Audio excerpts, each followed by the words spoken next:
Salut! Aujourd'hui on se retrouve pour tester le jack de Pierre-Élie Gaspin de la coutellerie The Outdoor Way.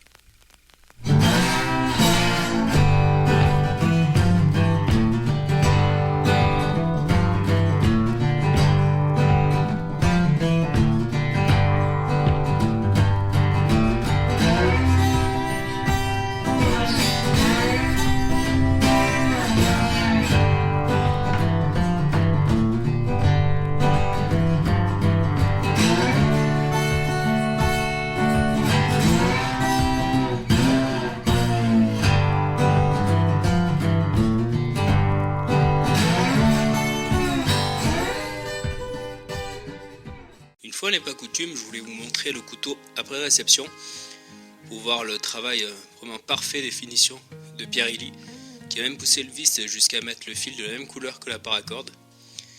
Donc l'étui est vraiment somptueux, il n'y a vraiment absolument rien à reprocher au niveau des finitions. Donc n'importe où on regarde, que ce soit devant ou derrière, sur n'importe quelle couture, le travail est aussi soigné de partout.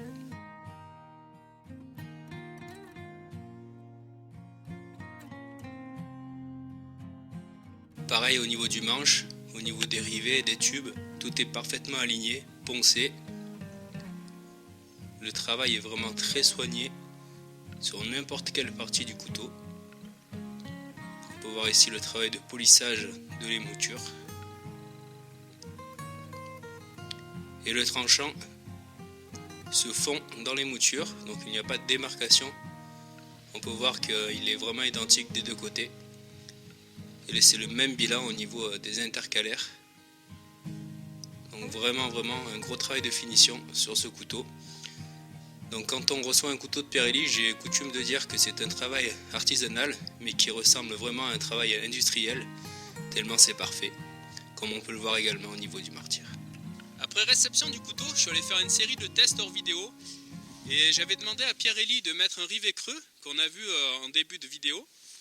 Seulement, à force, à l'usage, sur les coupes à la volée, mon pouce tombe dessus, et finalement ça venait un petit peu frotter, la peau s'enfonçait un petit peu à l'intérieur du rivet. Du coup, je l'ai renvoyé à Pierre-Élie qui a corrigé le problème en mettant un troisième rivet plein. C'est donc sur cette version qu'on va faire le test en vidéo. Quand je parle du couteau, je dis souvent le mot jack. Et en fait, c'est son nom. Donc jack, ce n'est pas un prénom, mais les initiales de Jus Alpin Camp Knife, donc le couteau de camp de Jus Alpin. Et j'ai trouvé ça plutôt sympa de mettre les lettres qui au final donnent un prénom au couteau. Donc ce couteau-là est appelé le jack.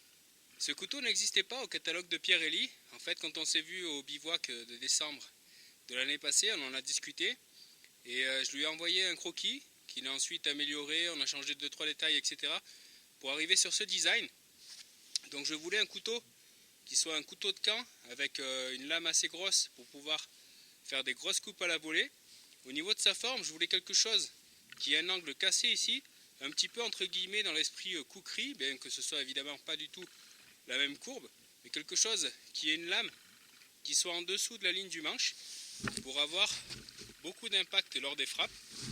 Un manche qui soit quand même assez gros pour pouvoir avoir plusieurs prises, donc une prise plus rapprochée pour les petites tâches, une prise intermédiaire ou une prise lointaine. Donc je rappelle que j'ai les petites mains, donc moi ça m'offre 3 possibilités de prise. Un manche qui ait un gros galbe ici, surtout sur le bout, pour pouvoir me servir du couteau lors des coupes à la volée sans avoir besoin de dragon, bien qu'on puisse toujours en rajouter à l'aide des trous qu'on verra un petit peu plus tard. Une lame épaisse qui fait 6 mm. Et ensuite au niveau du tranchant, je voulais une émouture plate, donc pas totale mais partielle, on va dire une émouture plate 3/4, bien que ce soit un petit peu moins ici, avec un tranchant convexe. Donc en fait ici on a du plat, et vers la fin ici on a le tranchant qui va être convexe. En fait c'est fait un petit peu à la manière d'un tranchant de hache, comme on peut retrouver un peu sur les Waterlings, sauf que le Waterling ça part sur un convexe un petit peu plus haut, mais l'idée du tranchant est le même, c'est-à-dire qu'on va avoir un tranchant qui va finir ici en convexe, qui va lui conférer une bonne pénétration, un bon tranchant et surtout une bonne solidité.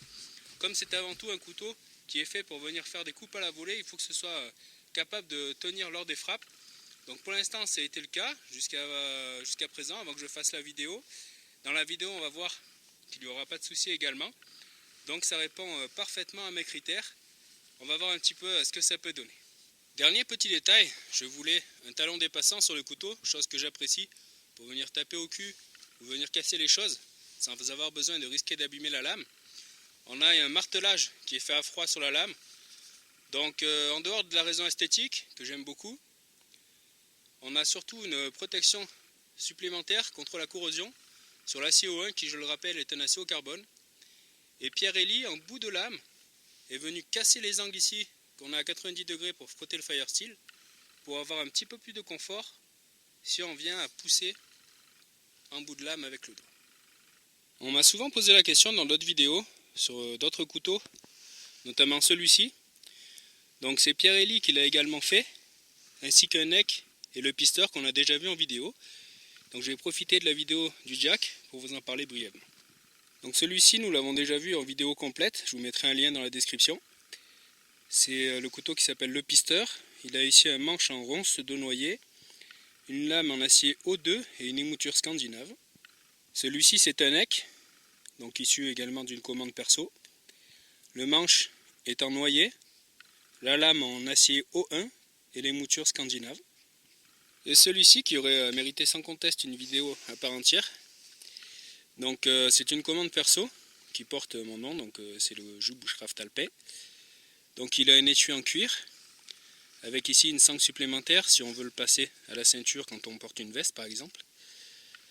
Un Firesteel qui est en manche en olivier, qui a été réalisé également par Pirelli, qui est assorti tout simplement au manche du couteau qu'on va voir tout de suite. Voilà pour le couteau, donc le même principe que pour le jack, c'est une commande qui a été réalisée sur mesure. Donc on se retrouve avec un acier O1, avec le même martelage que sur le jack, une émouture scandinave qu'on voit briller ici, et un manche en olivier, donc comme on l'a vu, avec des intercalaires noirs pour séparer le métal du bois. Avec le jack, on se retrouve avec un gros couteau de camp puisqu'on a 38 cm de longueur totale, une lame et un tranchant qui font 22 cm. Au plus large de la lame, on est sur 5,9 cm et la lame sur toute sa longueur fait 6 mm d'épaisseur. Le couteau seul pèse 676 grammes. Avec son étui en cuir, dont on reparlera tout à l'heure, il fait 929 grammes. Pour les matériaux utilisés, on est sur du chêne vert au niveau du manche. Les rivets sont en laiton et la lame est en acier O1. Quand on observe le manche du dessus, on voit bien le travail qui a été fait au niveau de l'ergonomie. Puisqu'on a ici le manche qui est plus large, ensuite un creux, puis une bosse, un creux, et enfin le manche qui s'épaissit à la fin. Donc c'est tout simplement pour épouser la forme de la main. Donc ici on va avoir du confort au niveau du placement des doigts. La paume qui sera très bien remplie grâce à ce rebond. Ici encore dans ce creux, les doigts qui vont venir se poser. Et au bout ici, ce qui est très important notamment pour un gros couteau, donc un couteau qu'on pourrait appeler un chopper, donc quelque chose avec lequel on va faire beaucoup de coupes à la volée. On va avoir un gros retour ici qui vont permettre de maintenir la main lors des frappes. Et on peut voir qu'entre le fer et le bois, on retrouve des intercalaires rouges sur tout le tour du manche. Pour commencer les tests avec quelques coupes à la volée, je vais venir débiter des petits arbres morts qu'on voit ici, qui pourraient nous servir par exemple pour constituer un abri, ou pour venir débiter pour lancer un feu.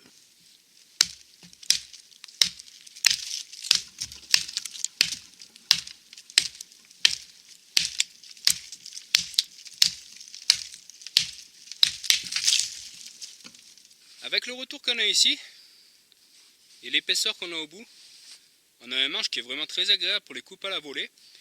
Donc Pirelli s'est inspiré du bout du manche de sa Grand Force Brooks, donc qui est une hachette, la Wildlife, pour faire un petit peu cette forme. Donc c'est plutôt intéressant au niveau de sa prise en main. Et avec la prise en bout de manche, on a vraiment une bonne inertie due à la hauteur de sa lame et au poids général.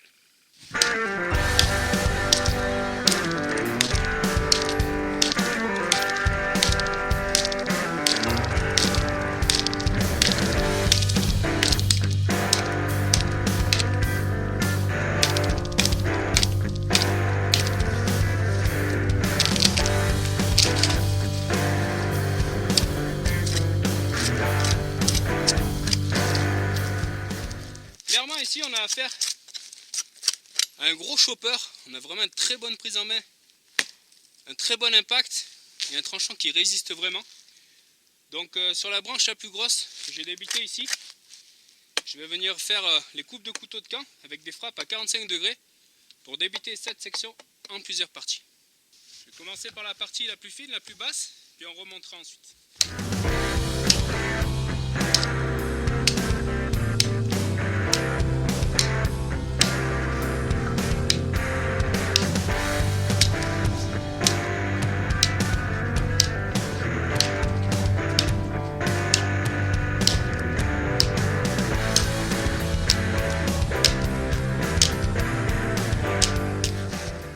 Pas de souci pour le bas, on va venir un petit peu plus gros au niveau du diamètre.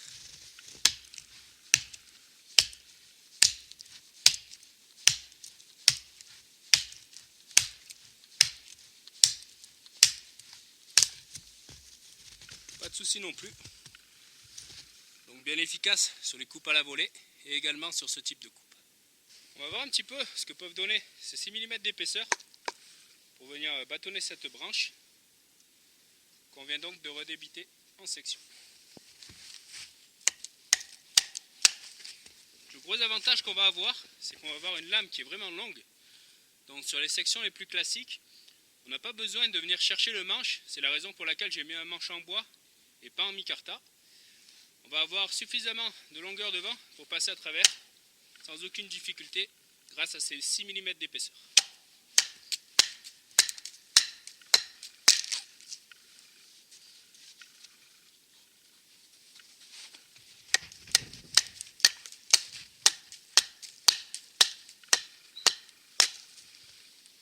Sa forme courbée ici, entre l'angle du manche et de la lame donc, donne vraiment beaucoup de force, de puissance lors des coupes à la volée.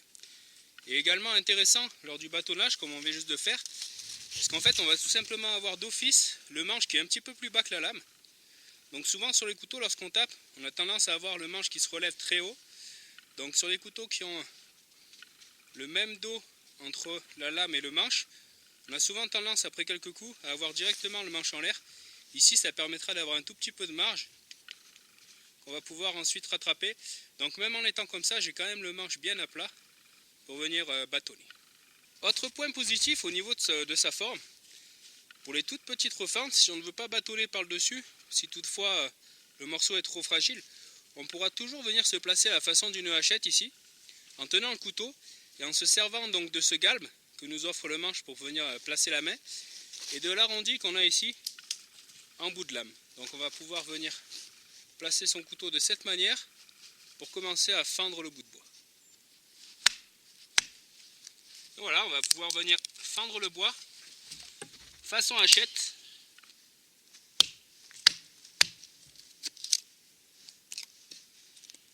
Donc ça peut être plutôt sympa si toutefois on n'a rien pour bâtonner sur des petites sections, ou si les sections sont trop fines pour faire vraiment un bâtonnage par en dessus.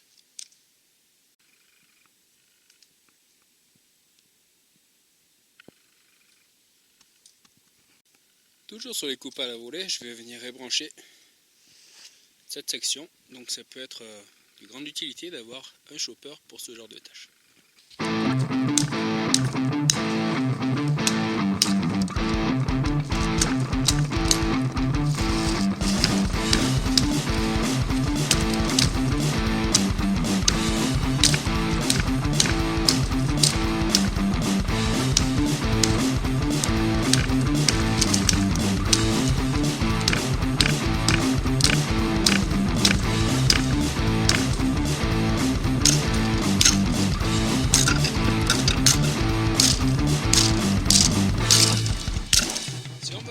Précision lors des frappes, au lieu de prendre un bout de manche comme je suis en train de le faire, on peut toujours venir au milieu ou carrément tout au bout pour avoir des tapes un peu plus contrôlées qui pour ce genre de tâches n'ont pas trop d'intérêt. Il vaut mieux avoir un maximum d'inertie.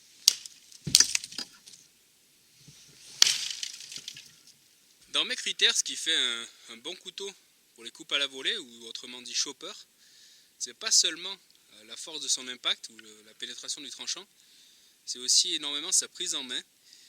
Donc à mes yeux, un chopper devrait pouvoir se passer de dragonne. Une dragonne qu'on pourrait mettre pour sécuriser encore un petit peu plus. C'est pourquoi j'avais fait faire des trous ici. Donc pour venir y placer une dragonne de manière classique, avec la dragonne qui pend au bout, ou en passant la dragonne avec un nœud de chaque côté et la dragonne qui ressort sur le côté pour qu'on puisse venir l'enfiler sur le côté ici. Ou encore une fois avec le trou du ricasso pour venir le placer un petit peu comme une garde de sabre de pirate. Donc chose que j'avais vue avec le Fox Parang qui me paraissait vraiment très bien puisqu'on a une très bonne retenue. Mais pour le moment, avec toutes les coupes à la volée que j'ai pu effectuer avec ce couteau, je trouve que c'est pas la peine de mettre une dragonne. La tenue en main est vraiment très bonne. On a vraiment une grosse sensation de puissance lors des frappes et pourtant le manche ne bouge pas dans la main. Donc ça c'est dû encore une fois à l'ergonomie qui a été donnée au manche, à la fois ici et de ce côté-là. Vraiment la main est très bien ancrée et ne part pas ou n'a pas tendance à partir lors des frappes. Donc pour ma part, c'est un couteau sur lequel je me passerai de dragonne.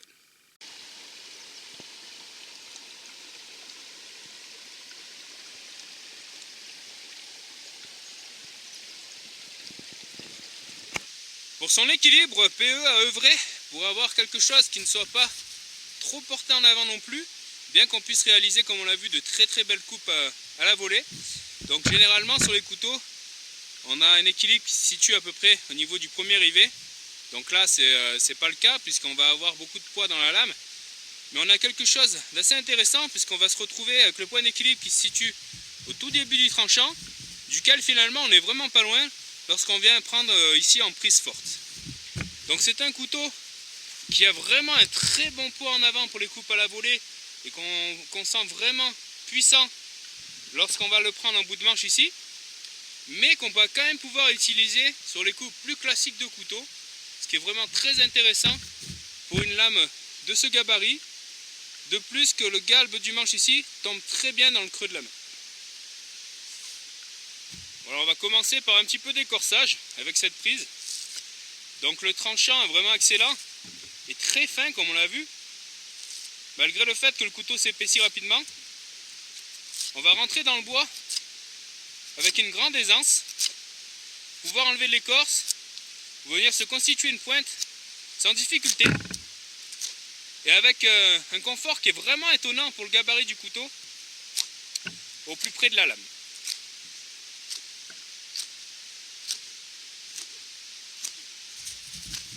Je vais essayer de passer à travers cette autre branche qui est un petit peu plus sèche.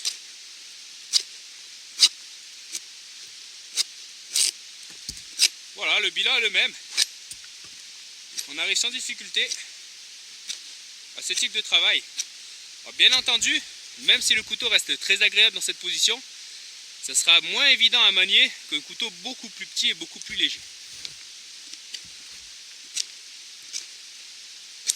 Pour les travaux qui requièrent plus de finesse, on va pouvoir venir poser le pouce sur le dos de lame. Donc je n'ai pas voulu de cannelure, puisqu'avec les 6 mm ici, on est vraiment bien posé, et qu'on est bien ancré sur le manche, donc le pouce n'a pas trop tendance à glisser. Et on va pouvoir venir pousser tout doucement, par exemple ici pour enlever de l'écorce. C'est un travail qui sera vraiment très agréable, avec un grand contrôle de la lame, une bonne prise en main.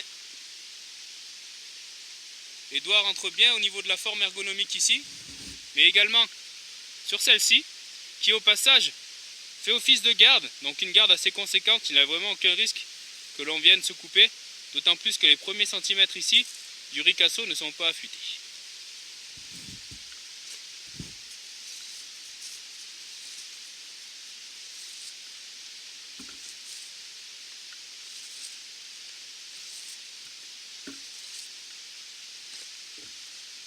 Alors en quelques secondes, je suis venu écorcer cette branche.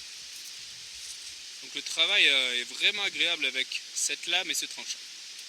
Comme on vient juste de le voir, on va pouvoir passer à travers la branche en venant faire des pouces ici. Mais sur ce type de couteau, ce sera beaucoup plus intéressant de venir caler la branche et de taper ici à la manière d'une hache. Avec cette branche, je vais venir me constituer un petit piquet qui pourrait servir pour mettre le tarp. Donc je vais découper, faire une encoche à l'aide du travail des 2 pouces sur le dos de lame, voir un petit peu ce que ça donne, et tailler une pointe à l'extrémité. Voilà, première étape terminée. Je vais maintenant venir me constituer une pointe sur une des 2 extrémités. Donc au passage, avec l'ergonomie du manche et le bois, même avec les mains humides comme aujourd'hui, on ne glisse pas et on est quand même bien positionné.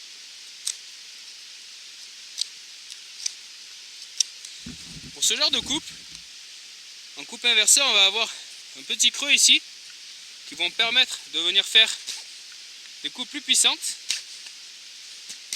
ce qui va être tout à fait possible également avec le couteau, et on va être aidé par ce petit renfoncement qui permet de venir placer le pouce sur la lame et d'avoir toujours la garde ici en contact avec le doigt pour éviter qu'on ne vienne glisser sur le tranchant. Voilà, je viens de réaliser la petite pointe. Je vais m'attarder maintenant sur l'encoche. Je vous avais parlé de vérifier le travail avec les 2 pouces. Donc c'est ce que je vais faire maintenant ici pour venir peaufiner la pointe. Donc vraiment, on a un grand contrôle de cette lame, ce qui est plutôt étonnant de prime abord, compte tenu de son gabarit. Mais la largeur de sa lame ne gêne pas, son poids non plus, pour venir effectuer ce genre de travaux vraiment très fins.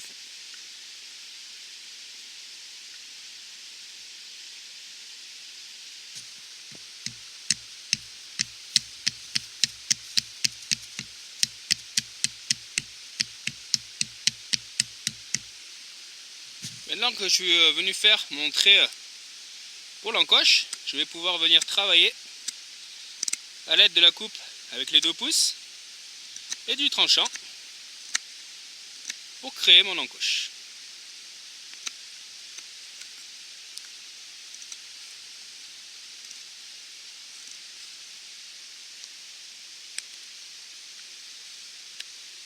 En prise avancée ici, avec la main sur la lame, on se rend compte de la largeur qui va bien aider pour ce type de prise. Donc là on est quand même loin du tranchant, bien sécurisé, et on va pouvoir venir ici peaufiner le travail au niveau de l'encoche. On peut imaginer tout autre type de travaux qu'on pourra faire avec cette prise et à l'aide de cette large lame. Donc finalement c'est un couteau qui est très lourd, puisque je le rappelle il fait 667 grammes au total, mais sur lequel on va avoir quand même un grand contrôle pour les coupes fines. Pour tout ce qui reste travail un petit peu de sculpture, entre guillemets, ou de peaufinage, on va pouvoir également tenir le couteau à pleine main, pour les personnes qui n'aiment pas l'avoir ici, par exemple en le tenant comme je l'ai fait juste avant. On peut toujours le tenir à pleine main pour être sécurisé et se servir seulement de la pointe. Donc c'est pour ça que Pierre-Élie est venu un petit peu arrondir les angles que l'on peut trouver sur le bout de la lame. Donc les angles qui sont bien saillants sur toute la première partie du dos de lame. Donc en fait c'est tout simplement pour avoir plus de confort et éviter qu'on se fasse mal au pouce sur les arêtes saillantes lorsqu'on vient faire par exemple ce type de travail où je viens juste pousser le bout de lame. Donc ça peut être vraiment intéressant sur un couteau de ce type, donc un gros couteau, puisqu'on va avoir les angles de la prise forte, et on va pouvoir tourner le poignet pour guider le travail. Et le deuxième pouce ici, qui sera placé avec un grand confort sur la pointe, puisqu'il a les bords arrondis, va pouvoir peaufiner et venir vraiment ajuster son travail au millimètre. Avant de vous parler de l'arrondi du bout de lame ici, je vous ai dit que le dos de lame avait ici un dos à 90 degrés. Donc ça va être très efficace pour venir gratter le fire steel si toutefois on n'avait pas de petit grattoir. Donc on a vraiment une très bonne accroche au niveau de ces arêtes à 90 degrés, dont on peut se servir évidemment des 2 côtés. Donc ça peut nous faire économiser le tranchant. Si jamais on n'a pas de grattoir, on peut venir gratter avec le tranchant, ce qui risque de l'abîmer dans l'absolu. Du coup on va simplement venir se servir de ces arêtes à 90 degrés pour faire de belles gerbes d'étincelles. Inconvénient par contre, bien évidemment, du bout de lame, vu qu'il est arrondi ici, on ne va pas pouvoir faire des petits travaux précis avec le Fire Steel avec le bout de lame, mais on pourra toujours les faire avec le dos ici. Avec sa bonne longueur de lame, sa bonne largeur de lame et sa pointe qui est confortable en main, on va pouvoir se servir de ce couteau un petit peu comme d'une plane pour par exemple venir écorcer une grosse section.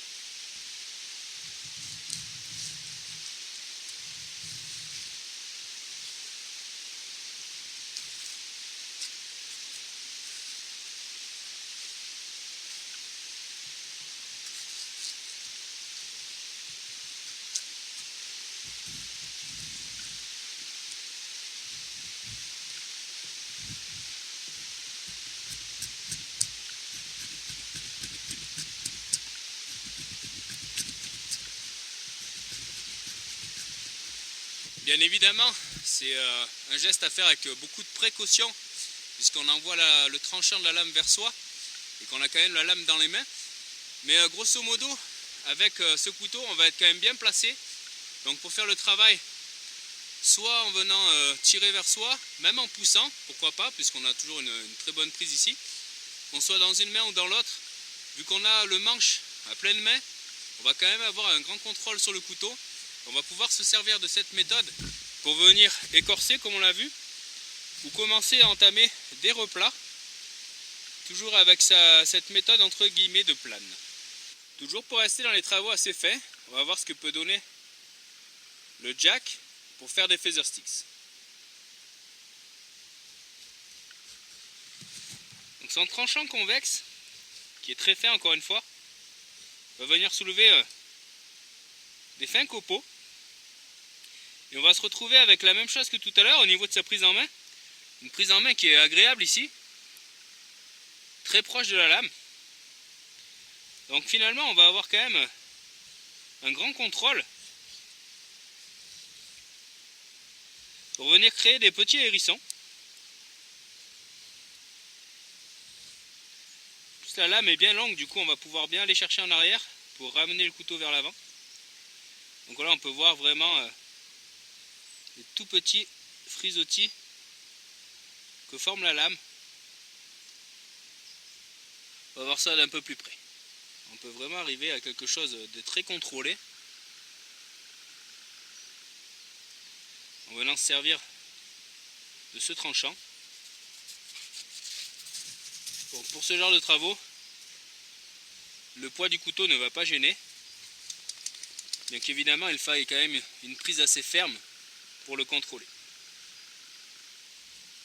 Si toutefois on a du mal à contrôler le couteau à une seule main, on peut toujours venir comme tout à l'heure prendre le couteau à deux mains ici, ce qui va nous permettre de venir décoller des copeaux vraiment très fins avec plus de contrôle sur la lame.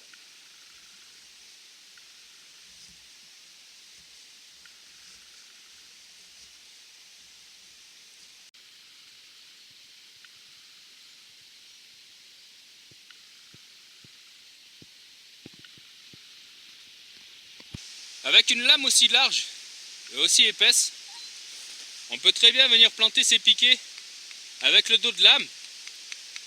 Dans l'absolu, on pourrait même le faire avec le plat ici.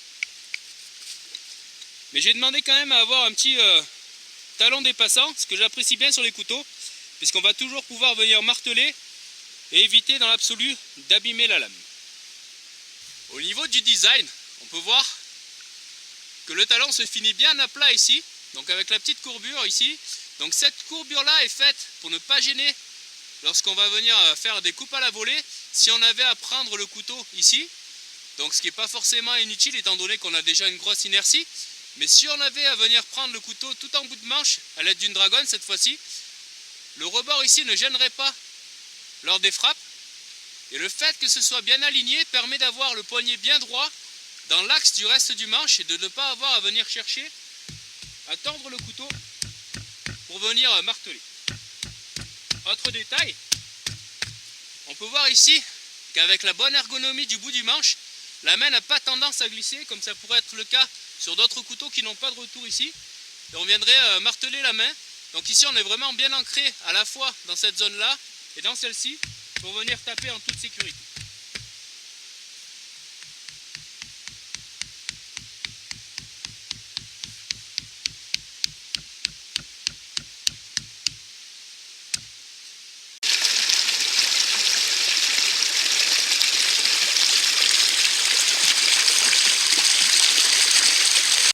Pour l'étui du jack, donc encore une fois Pierre-Élie a bien suivi ma demande.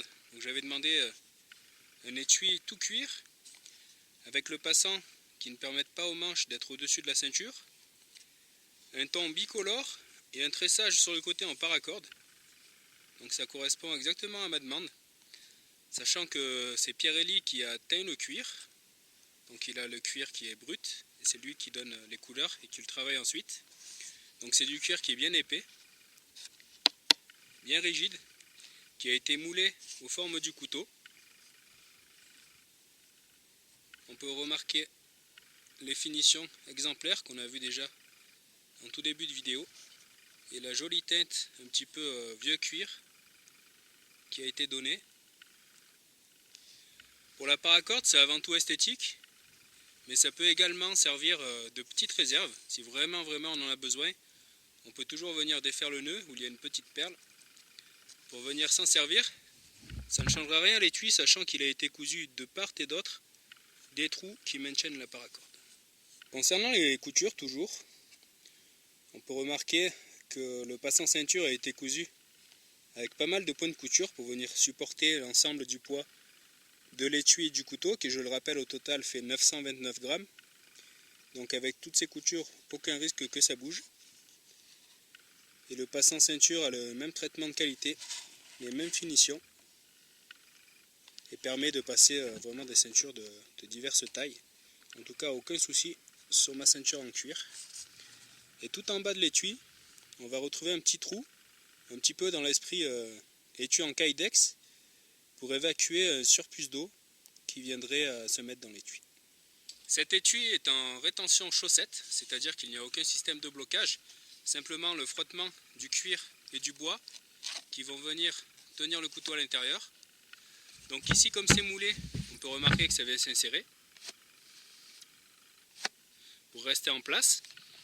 On avait déjà vu un tuto ensemble. Si toutefois ça venait à se relâcher dans le temps, il est tout à fait possible de mouiller le cuir et de venir le remouler, puisque c'est un cuir en tannage végétal. D'un point de vue de rétention, évidemment c'est pas un couteau qu'on va porter autour du cou et surtout pas la tête en bas. Moi ça parcourt l'intégralité de mon corps, donc c'est vraiment un couteau qu'on va venir porter à la ceinture tête en haut, mais c'est toutefois important que le couteau ne tombe pas lorsqu'on renverse l'étui. Donc il y a un tout petit jeu, on peut voir que le rivet n'est pas apparent et que là on le voit, mais le couteau reste bien dedans. Et comme en plus on va avoir la forme de la lame et du manche qui sont un petit peu inversés, ça va rajouter un petit peu de rétention au couteau. Si on vient à donner un gros choc tête en bas, vu le poids du couteau évidemment, il va avoir tendance à sortir, mais le tranchant va frotter contre le martyr. Du coup il va vraiment falloir secouer assez fort pour qu'il finisse par sortir. Donc absolument aucun risque qu'il parte en ayant la tête en haut ou même en venant s'asseoir ou en étant à l'horizontale. Voilà ce que ça peut donner sur la ceinture. Donc évidemment on va pas se mentir, c'est pas non plus un petit Mora, donc on va quand même sentir un petit peu le poids. Mais c'est assez étonnant puisqu'on va pas non plus avoir trop le corps qui est emporté sur le côté, ni même la ceinture. Finalement on l'oublie assez vite. Quand on le met on se dit voilà, ça risque d'être lourd. Et finalement en l'ayant à la ceinture, en marchant, etc. on finit par l'oublier, sauf pour venir par exemple s'accroupir ou quoi que ce soit, puisque l'étui va taper sur le sol. Donc en fait on va le sentir un petit peu lorsqu'on va venir s'agenouiller ou quoi que ce soit. On va sentir une petite remontée comme ça, ce qui peut être assez gênant. Mais avec la paracorde, on peut toujours venir se faire un petit système de fixation autour de la cuisse pour que ça suive les mouvements.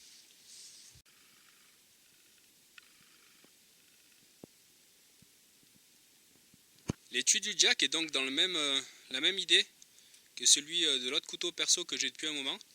Et j'avais vraiment apprécié sa rétention, son port avec le manche qui ne dépasse pas la ceinture et son système de rétention chaussette.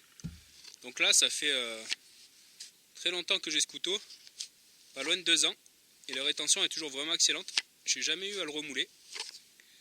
Donc c'est plutôt encourageant sur la qualité générale des étuis de Pirelli. Voilà ce que peuvent donner la lame et le tranchant après tous les tests que j'ai pu effectuer hors caméra ou dans ce film. Donc son tranchant convexe est tout simplement comme neuf. Il n'a pour l'instant pas nécessité de réaffûtage. Il n'y a pas la moindre trace de début de dentelure. Donc c'est plutôt impressionnant par rapport aux tâches que je lui demande depuis que je l'ai.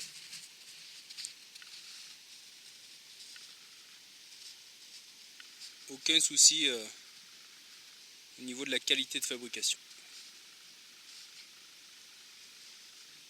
Pour le manche, rien à bouger non plus. Évidemment, c'est un petit peu sale. Et il faudra que je lui donne un petit coup de huilage. Mais rien à bouger. Les rivets n'ont pas bougé non plus. Et je ne regrette pas du tout d'avoir fait changer le rivet creux qu'on avait vu en tout début de vidéo pour mettre le rivet plein, puisque j'ai absolument aucun problème de préhension maintenant. Donc le manche est resté vraiment très agréable sur toutes les tâches qu'on peut lui demander. Donc c'est du chêne vert qui est plutôt pas mal pour un manche de couteau, au dessin vraiment sympa. Pareil pour le talon, je n'ai aucune trace dessus, ni sur les rebords du manche.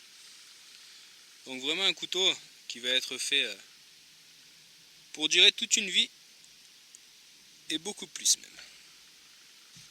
On va voir un peu ce que ça donne sur la coupe de paracorde après avoir effectué tous les tests. Voilà, ça passe dedans comme dans du beurre. Donc aucun souci au niveau de la forme de son tranchant, qui reste à la fois très très résistant, très tranchant et durable. Au final, on se retrouve avec un couteau qui est capable de tout faire, qui va servir d'outil unique. On va pouvoir venir abattre des petits arbres, les refendre, venir faire des pointes, des feather sticks, etc., etc. Donc vraiment un outil à tout faire qui révèle le magnifique travail que fait Pirelli. Donc que ce soit au niveau des étuis, donc comme on l'a vu en tout début de vidéo plus en détail, ou au niveau du couteau, donc il répond parfaitement à mes attentes, qui est vraiment identique à ce qu'on avait prévu. Donc vraiment un travail formidable de cet artisan, qui est d'ailleurs le même sur tous les autres couteaux que j'ai qui viennent de chez lui. En espérant que ça vous ait permis de découvrir son travail. Merci et à bientôt.